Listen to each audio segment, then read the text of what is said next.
Hola, el día de hoy les voy a hablar sobre una noticia que es muy positiva e inesperada, realmente no lo esperábamos, y es el anuncio por parte del gobierno de Cuba que van a empezar a privatizar un sector importante que ellos tenían hace mucho tiempo controlado por el Estado desde el año 1968, que es el sector gastronómico, donde va a realizar una masiva privatización a través de cooperativas y entrega para que se formen pequeñas y medianas empresas en el sector de los restaurantes.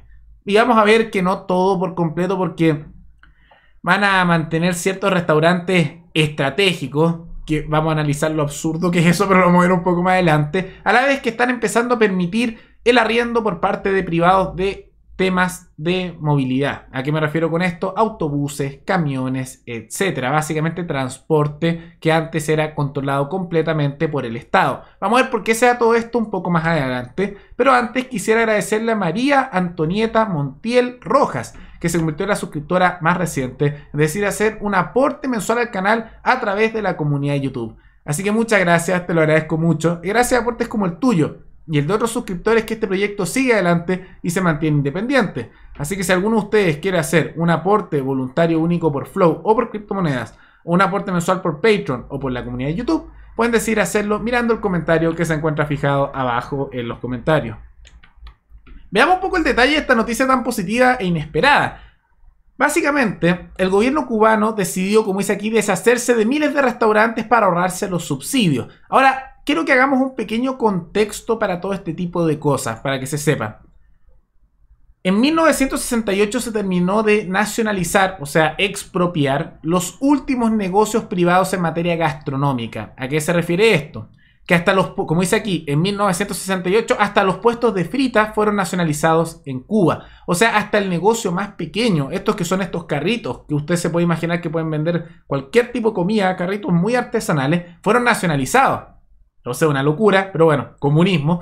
En 1968 en Cuba comenzaron primero con las cadenas más grandes de restaurantes, después las que no eran tan grandes, después los negocios locales y familiares, y finalmente hasta esos pequeños carritos nacionalizados, expropiados, colectivización total y estatización total de la economía, y el mundo gastronómico no fue la excepción. Pero actualmente, como aquí dice, son más de 7.000 que funcionan en medio de cuestionamientos por sobre mala atención, desvío de recursos, y también hay una enorme cantidad de robos. Entonces, hay un problema en Cuba, porque en razón de la mala situación económica que está viviendo el mundo, y ellos no son la excepción por esta pandemia, están teniendo problemas económicos muy fuertes. Dicen que están con poco dinero, están muy endeudados. Además sale que no pueden mantener los subsidios en todo y todo estatal. Así que han decidido tomar la decisión radical, porque ellos dicen que esto es radical, pero están experimentando con cosas nuevas. Y yo les voy a contar un secreto. Permitir que haya restaurantes privados o pymes que venden cosas no es una idea radical ni nueva. Casi todo el mundo lo permite. Se llama autonomía individual e iniciativa privada. Pero yo sé que para aquellos que llevan décadas viviendo bajo el comunismo en Cuba, incluso para sus líderes, esto puede sonar novedoso. Entonces dicen que es un cambio radical, pero que están dispuestos a probar, y que implica la privatización de más del 80% de todos los restaurantes de Cuba. Interesante, ¿no? Ahora, esto no es por completo, y esto decidieron hacerlo luego de unos prototipos donde permitieron que unos pequeños restaurantes locales, así negocios chicos familiares, pudieran ser privados como pymes, y para intentar ver cómo funcionaba esto, porque, insisto, para nosotros es evidente, pero ellos, digamos que llevan tantas décadas bajo el comunismo cubano de los Castro, que estas ideas sonaban novedosas: iniciativa privada, autonomía individual, emprendimiento, esfuerzo individual. Raro para ellos. Entonces, lo dejaron que esto surgiera en menor escala, y los primeros acercamientos fueron por parte de Raúl Castro, pero que después los bloqueó, y ahora se impulsaron con más fuerza con el nuevo presidente de Cuba, que ahora ha empezado con estas reformas de privatización parcial de algunos sectores.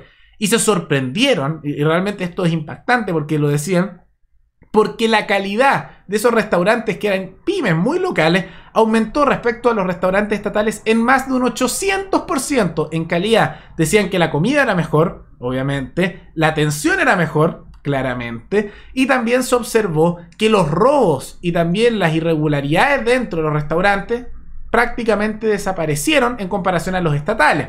Y eso es evidente, lo voy a explicar por qué, Porque cuando una persona es dueña de algo, como puede ser de su restaurante, cuando hay propiedad privada, las personas valoran más lo que hacen. Si tú tienes que trabajar para el Estado, te da igual, pero este es tu negocio, es tu esfuerzo, entonces tú quieres que salga la mejor comida para que te vaya mejor, tienes cierto orgullo con tu emprendimiento, entonces sale mejor la cosa, empieza a haber competencia también. En cambio, imagínense, funcionarios públicos manejando restaurantes. Uno puede pedir una hamburguesa y le llega 2 semanas después y podría, como funcionan todas las cosas en el mundo público, son pésimas. Entonces, lo hicieron como prototipo y por eso van a privatizar de manera audaz el 80% de todos los restaurantes de Cuba.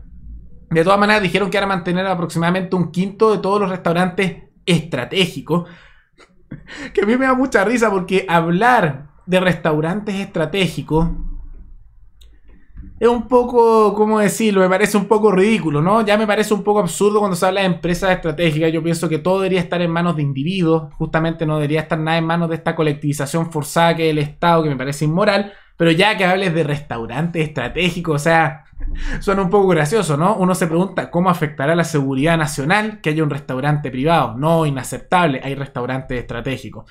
Pero bueno, están haciendo su transición, no lo voy a criticar tanto porque están en un comunismo absoluto y ahora están haciendo una pequeña transición, así que buena noticia de todas maneras. Y eso es con los restaurantes, lo van a hacer a través de la creación de pymes y la creación también de cooperativas. En muchos casos, a los funcionarios públicos que manejaban esos restaurantes de manera eficiente les van a pasar la propiedad en forma de cooperativa y a otros simplemente ahora van a permitir que saquen sus pequeños negocios para surgir. Pero no es la única área.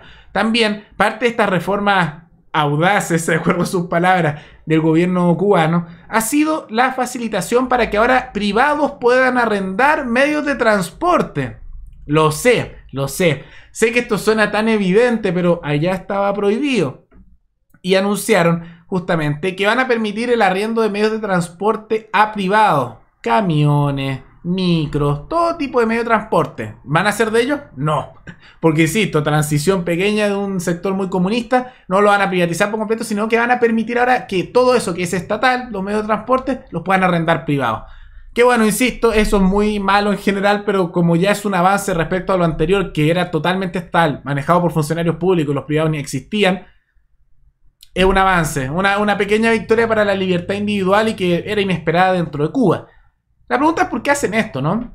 Cuba lleva décadas con colectivizaciones forzadas, lleva décadas con un control estatal sobre todo. ¿Por qué este cambio ahora? Y tiene que ver justamente con esta declaración. Según el ministro de Economía, quien asegura que la economía del país se encuentra en crisis por la pandemia, en este contexto hay que tomar este tipo de medidas audaces, que no significan dolarizar el país para nada, pero hay que buscar determinados circuitos productivos que funcionen con independencia de la asignación del financiamiento central. Y es básicamente por eso, se han visto obligados, porque están tan endeudados, están con tanto problema económico, que dicen que ya no pueden mantenerse controlando todo, simplemente no pueden. Entonces por eso van a cortar subsidios por completo a los restaurantes, están permitiendo ahora estos arriendos y están facilitando con unas pequeñas reformas de mercado la participación privada en menor escala, porque no les queda otra opción. Están en franca decadencia y posiblemente esto se profundice más con el nuevo gobierno de Joe Biden si se restablece este acuerdo Cuba-Estados Unidos, que cuando se hizo con Obama empezaron a surgir algunas pymes, cuando ese acuerdo se cayó las expropiaron, pero con eso se podría profundizar aún más y muestra el surgimiento dentro de Cuba de una pizca de libertad económica, una pizca de libertad, una pizca de libre mercado que está surgiendo como pequeños negocios. Y es interesante porque esto me recuerda un poco a lo que uno ve en la historia que empezó a hacer la Unión Soviética con sus primeras tímidas reformas con Gorbachev, con la perestroika. Las primeras reformas, pequeñas. Entonces es un avance. Yo realmente creo que no es suficiente. Creo que lo que habría que dar es una libertad total con respecto a esto. Hay que restituir a los propietarios que se les robó durante la Revolución Cubana y en las colectivizaciones forzadas de los años posteriores, todas sus propiedades, sus tenencias, sus tierras, todas esas cosas, los restaurantes que expropiaron, todo debería ser devuelto a los dueños originales y deberían pagar, yo creo, todos estos responsables por tales crímenes de colectivización y pasar por encima de todas las libertades personales, económicas, todas las libertades. Pero más allá de todo eso, creo que de todas maneras esto es positivo. Creo que vale la pena decir que esto es bueno. Y voy a decir una frase que nunca pensé que iba a decir, pero vamos a felicitar un poco al gobierno cubano por estos hechos en particular. Son pequeños, son, creo que todavía insuficientes, pero es una victoria, diría, para la libertad, muy pequeña que sea, y nos muestra que algo bueno ha venido este año 2020 con el tema de esta crisis económica. Ha obligado a los comunistas cubanos a dar un poco de libertad a los habitantes de su país. Esperemos que eso vaya creciendo a lo largo del tiempo. Me da la impresión que ese ministro de Economía, Alejandro Gil, está empujando un poco esas cosas con el nuevo presidente cubano. No es tan raro que esto se dé porque recuerden que muchas veces los comunismos, cuando están sus líderes originales, se mantienen muy puristas, y cuando ya vienen las siguientes generaciones empiezan a cambiar y se dan cuenta que, oh, funciona mal el comunismo, e intentan pasar a sistemas mixtos. Y puede que terminen como China. Y aunque eso tampoco es ideal porque es extremadamente autoritario, es sustancialmente mejor que el autoritarismo colectivista y que no da ni siquiera libertad económica que padece actualmente Cuba. Entonces, bien, algo positivo, vale la pena celebrarlo, y realmente felicitaciones a Cuba. Un pequeño avance, aunque muchos son necesarios y es todavía insuficiente, pero de todas maneras un pequeño avance. Ahora díganme abajo en los comentarios si es que les parece bien en la reforma que se acaba de hacer en Cuba, si creen que se va a poder mantener, si creen que puede haber un cambio en Cuba o si simplemente esto es una cosa temporal. Ahí lo pueden conversar en los comentarios, y recuerden que me pueden recomendar temas, noticias, cualquier cosa para otros videos. Hasta luego y nos veremos en el siguiente video.